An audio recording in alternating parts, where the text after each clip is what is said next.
নমস্কার, আমি আজকে উখড়া কেমন করে বানাই খই দিয়ে ওইটা আপনাদেরকে আজকে দেখাবো। প্রথমে জল বসালাম, জলটা ফুটলে আমি গুড় দিয়ে দেব। গুড়টা এইভাবে কেটে নিচ্ছি, আখি গুড়।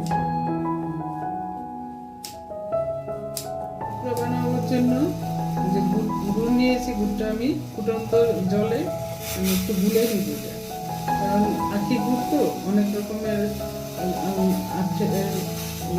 কাঠি থাকে। এটা গলে গেলে আমি সেঁকে নিব।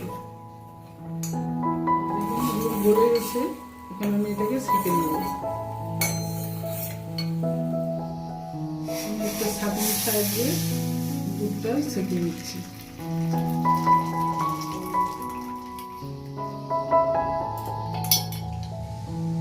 গুড়ের জলটা এখন আমি ফুটাবো, ফুটিয়ে ফুটিয়ে পাক হবে গুড়টা, তখন আমি উখড়াটা বানাতে পারবো। আপনারা দেখতে থাকুন,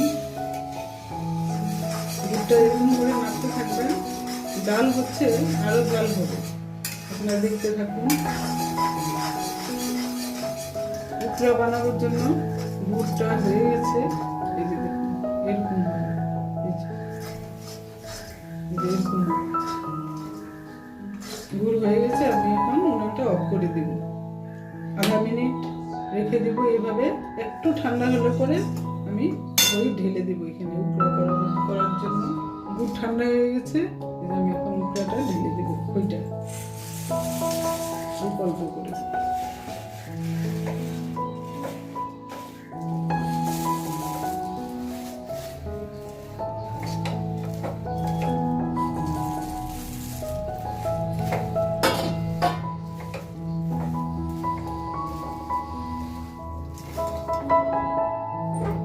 একটা পাত্রে ঢেলে নিচ্ছি।